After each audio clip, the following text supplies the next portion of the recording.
The Outdoor Wisconsin Banquet is coming up in February, and this week we'll feature 2 outings sold at auction at a recent Outdoor Wisconsin Banquet. We'll lead off with a chukar hunt at the Highlands Sportsman's Club in Cascade, and follow that with a Lake Michigan charter fishing trip aboard the Sorry Charlie out of Sheboygan. And we'll wrap up the show with an archival segment from 1986 as Nancy Frank looks at winter bird feeders with DNR naturalist Bill Volker. I'm Dan Small, and it's time once again for Outdoor Wisconsin. Summer to fall, winter to spring, from Green Bay to where the St. Croix sings, from Kettle Moraine to Superior Shore, Outdoor Wisconsin, Outdoor Wisconsin. Each year for the past 7 years, the Highlands Hunt Club in Cascade has provided a hunt that we've auctioned off at the Outdoor Wisconsin Banquet. Attorney Mike Hupy was the high bidder for this hunt, and he and Adam Wegner joined me and Deb Wolniak for a chukar hunt with guide Jeff Lemonis. For a change of pace, this year the Highlands offered to give us a ride out to their East Moor field in a horse-drawn wagon. So to start off our hunt with a flare, Renee Statz Gilmore and a well-mannered percheron named Odin met us in the Highlands parking lot. Well, gang, here's our ride. Looks good.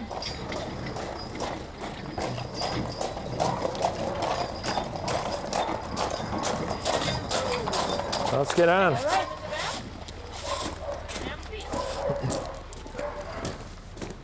Hello, Renee. Hello, how are you doing? Good, how are you? Good. How's Odin today? He is excellent. All right. He's ready to work. All right. You guys for a ride. You everybody down? You betcha. We're all set to go. Good to go. Here we go. Yep, yep.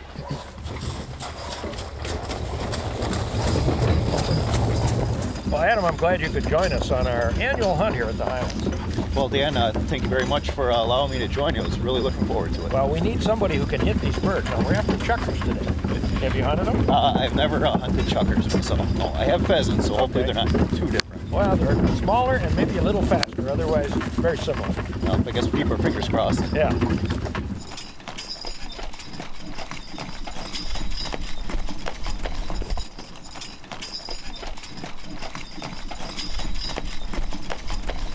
Now, are you looking forward to the hunt, Michael? I am, and this certainly beats a long walk, doesn't it? Oh, it does. In fact, I didn't know we were taking the sleigh out today, so to speak. Well, the sleigh will come in 2 weeks when there's snow on the ground. That's true. We have a wagon today. But good alternative. Very good alternative. Yeah, yeah.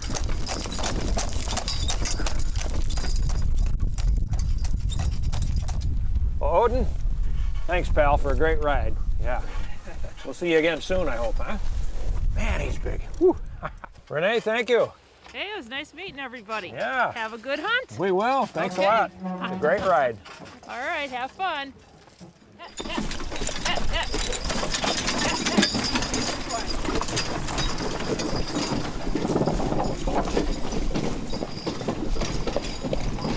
Well, Jeff, what's the plan here? Today we're going to be hunting chukars. We're going to head down to the first strip of sorghum, and we'll line up, and we're going to turn 2 English pointers loose. One is named White, one is named Red. White is a 5-year-old, and Red is a 3-year-old. Okay. And we're going to turn the dogs loose, follow them, and they're going to find and point birds for us.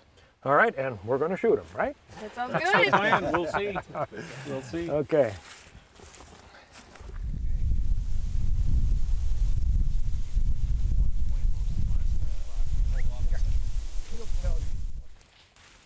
Oh, there's a point. All right.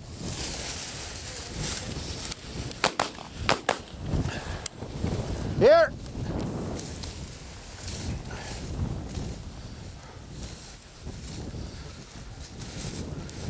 Up. Oh, there's a point.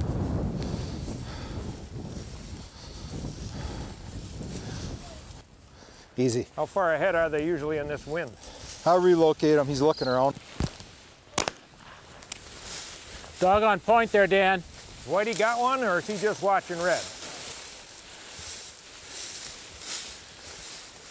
Oh, he's running ahead.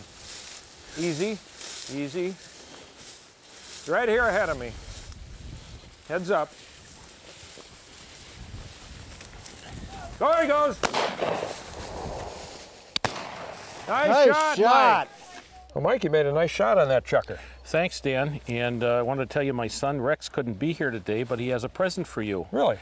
About 5 years ago, he made a wallet for me out of duct tape. Yeah? So I can put my hunting license in and never lose it. No kidding. And he made one for you. Well, so isn't that sweet? put your hunting license, your driver's license, a couple dollars, your credit card, and you'll never lose your wallet when you're out hunting or fishing. It's a perfect hunter's wallet. I appreciate that. And you know what? Duct tape, right? Duct tape. Red Green would like this too. Well, we can get him one, and we can get some of the other guests one too if they'd like one. All right.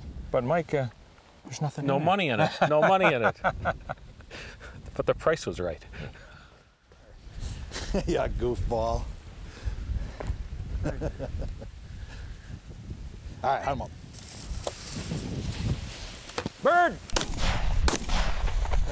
Took a couple of shots to hit that one. Nice shooting. Here, you can take it. Thank you, buddy. Dead bird. Here. Oh, red's on, right behind you, Deb. Oh, right behind me? Sorry. Move over, see what's there. Oh, I'm walking right on it. See what's there. Shoot him. Chukar! Nice. Come on. Attaboy, here. Attaboy. Beautiful pheasant, but that's a black phase, right? Yep, melanistic. Well, Adam, you made a great shot on that bird. Well, thanks, Dan. Like I said, just gotta remember stay out ahead of them. Just get a little bit in front of him. Yes, sir. Well, that was a surprise. Yeah, it was. Chukars Nice and surprise. All of a sudden, a nice rooster. It's a neat looking bird. Yeah, it is. Take that home to Britt. Sure. And we'll put it in your vest. Sure. Got, Jeff, do you have a dog on point over here? Yeah, red must be on over there. You gotta kick around. It's in there.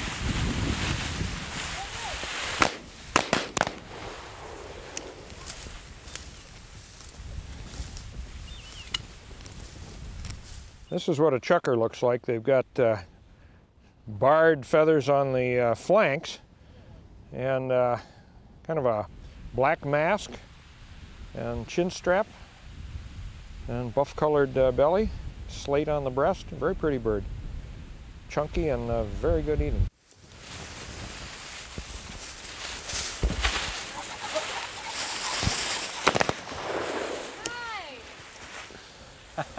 Wow. Who got that one? Adam shot it. Oh, Adam.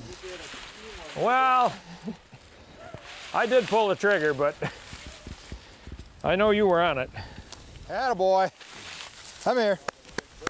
Come here. Attaboy. Attaboy. Now that's a traditional pheasant. Very nice. Yeah. Nice point, nice shot. Way to go. All right, hunt him up. Hunt him up. There it is. Here. Here. Come here, Red. Here. Can't see you, boss. I got a wing in my face. Nice shot. Thank you. Well, that was a surprise. Well, he Short got the tail off of that baby, didn't he? And Adam, thank you for holding your fire on that. oh, you're welcome. It was. You looked like you had her covered. No sense taking a swing at it. Yeah. It's not safe. Well, you were just a little behind me, and I saw you come up and then pull the gun down, and I knew I had a clean shot. So Yep. that's the way to do it. That's why we're wearing orange, and we all know what our field of fire is here. Yep. Safety first. Good shot, Dan. Thank you. Well, what else? Let's head towards the hill. Okay. Head for the hills, Mike. There we are. Our last stand. Come on, bird. You run out? He could still be in here. Where are the dogs looking?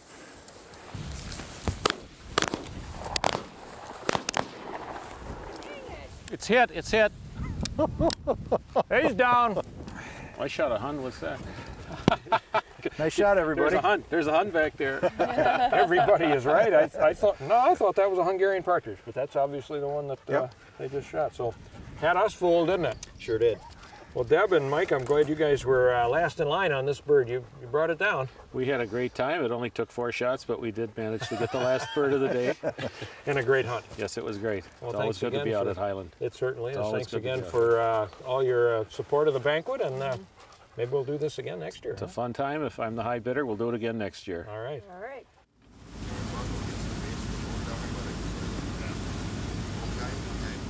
We're going out of the port of Sheboygan today on Lake Michigan on the Sorry Charlie with Captain Randy Even and Chris Powell, who bought this trip at the Outdoor Wisconsin Banquet last year. Chris, did you ever think you'd be enjoying a beautiful day like this in Sheboygan? No, never been to Sheboygan before. Is that right? No. I've been on out on the charters on 2 rivers before, but glad to be here though. All right. Well, Randy, what's the plan today? Got a calm day. It's middle of June. Hello. Looks like Mother Nature's giving us a really nice day here, Dan. Very nice. We're going to enjoy some nice flat water and put some board rods out and see if we can't find some steelhead. Okay, steelhead. Steelhead with some mixture, some lake trout. And maybe, if we're lucky, a coho or a king mixed in. All right. Maybe if we're lucky. Now we have to go out a ways for that, right? Yeah, we're starting the 200 range of a foot of water and work our way out from there. Use our GPS and our plotter, and if we find a few fish, and go back to them. Okay. That means several miles, right? Yes. Oh yeah, no doubt. Now, Chris, you brought your family along. Yeah, I brought my oldest daughter Audrey, and I brought my mother and father come along. They'd never been on a charter before, so.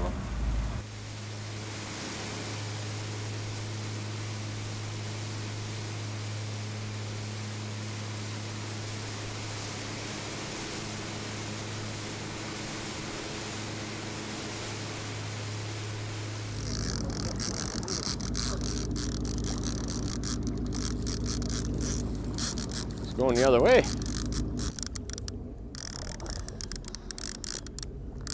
Keep reeling, sweetie.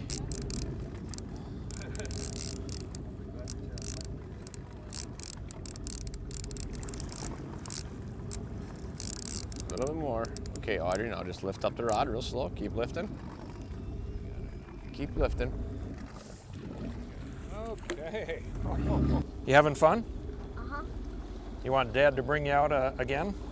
All right, well, maybe he'll come to our banquet again next year and join us again on another trip, and you can come along. Would that be fun? All right. Well, Trevor, that fish came on this diver, didn't it? Yes, it did. This is the new slide diver light bite that we just came out with, and it's pretty versatile. The biggest advantage of this one is you can adjust your lead length. So when we're fishing steelhead like this in shallow water, we get our lead lengths away from our boat and then actually catch some fish. So I'll put it back in the water. Now the first step into putting it in the water is that the line runs through it, is that we can run our bait back as far as we like. So I'm gonna do this whole diver in my hand. I'm gonna put the bait in the water, let it right out the back of my boat, and I'm just gonna feed as much line on it as I want. So we can go anywhere from say 5-6 feet all the way out to 100 feet. Right now we're running them back probably about 40 foot in the shallow water. We're only running our divers down probably, in the top 15 foot of water right now to catch these steelhead.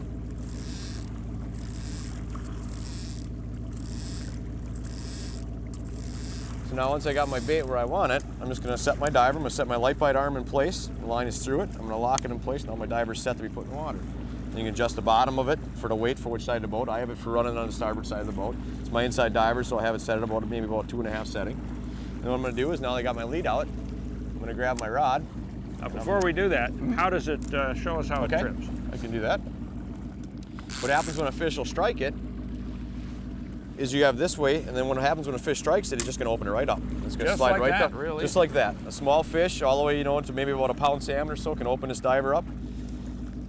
Then you lock right back in place, and it's set to go. Now, why doesn't it trip when it's actually fishing out? What we've done is we've set a trip tension screw right here, and that sets this arm for your pressure of your boat, for the speed of your boat, and how much pressure you're putting against it. But yet we can adjust our back arm for our bait side of our diver, so when a fish does strike it, he just opens the diver right up. Any garbage, any weeds get on your baits, it'll open your diver right up for you. So you're not dragging a fish for a long time? Yep, you're not going to drag a fish, you're not going to drag any garbage on your baits. Keep your bait in the water and catch some fish. Pretty slick. Well, let's get it in, catch another.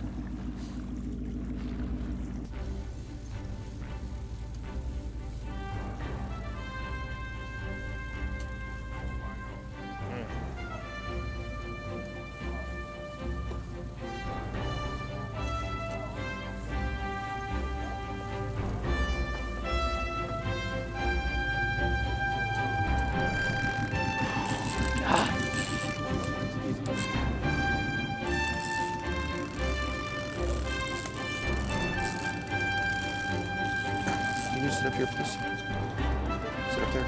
Sit there. Oh.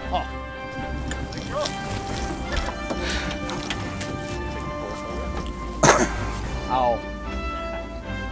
How does that feel? Didn't do my stretches this morning. Nice Laker. Thank you.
Yeah, here he is. Come on, fish somebody.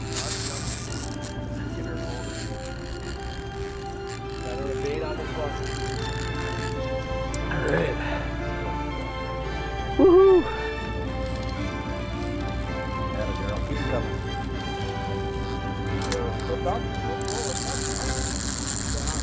Steelhead, huh? How's that? You want to hold the steelhead? You want to hold him? Squeeze him real hard. Real hard. There you go.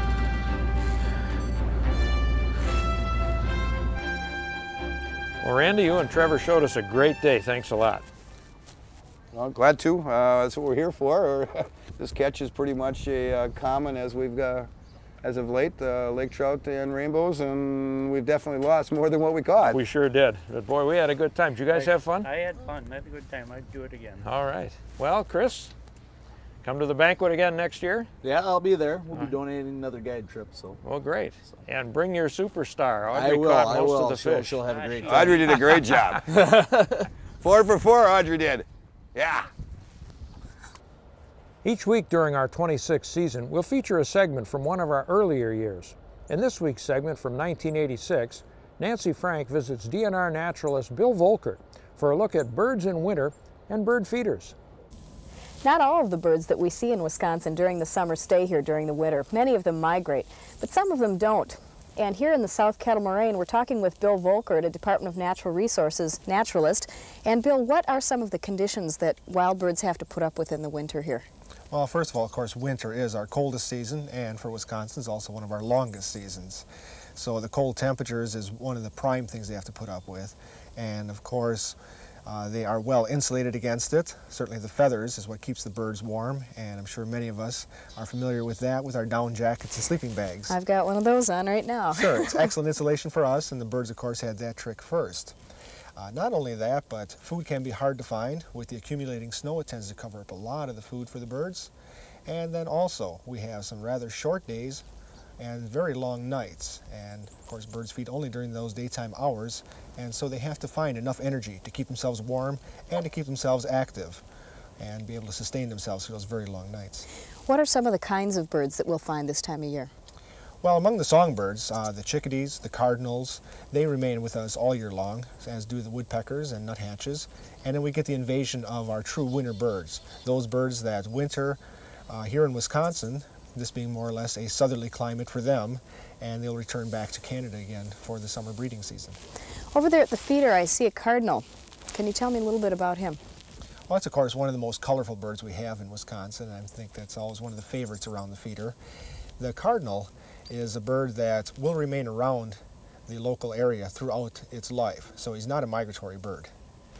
And in fact, the cardinal himself has been advancing further north as the population is becoming either more adept at tolerating the winter weather, or probably aided also by winter bird feeding.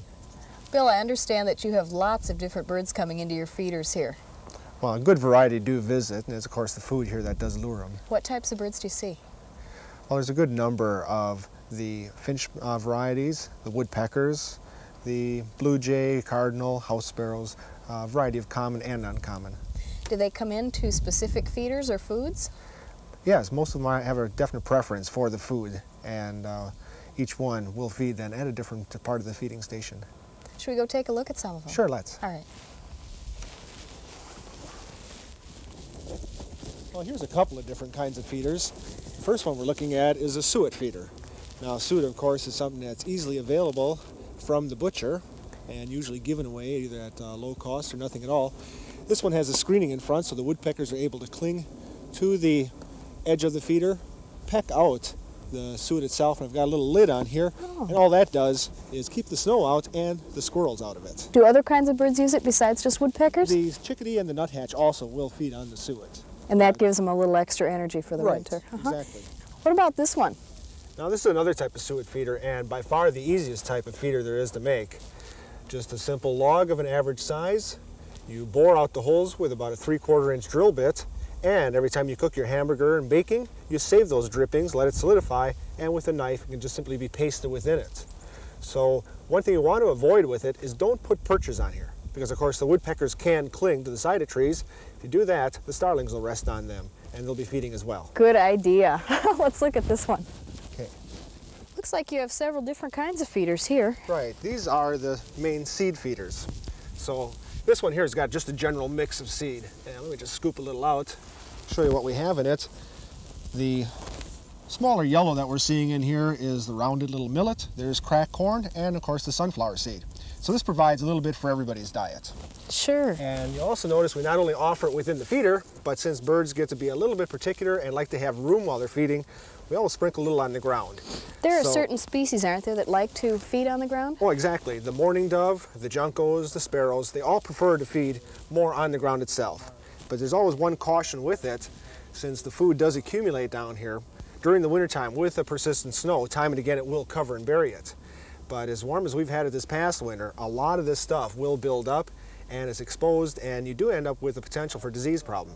Birds do carry salmonella, and it is spread through the droppings or feces of the birds.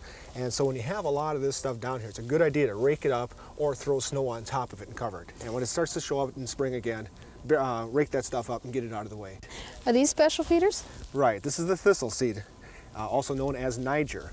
Now this is the very particular feeder for the little finches. It's a very tiny seed, and of course we provide the perches on here with a little pecking hole and the tray to catch it underneath. Why don't we go inside and get our binoculars and see what comes in? Sure, good idea. One of the very common birds at the feeding station is always the house sparrow, as we're looking at now.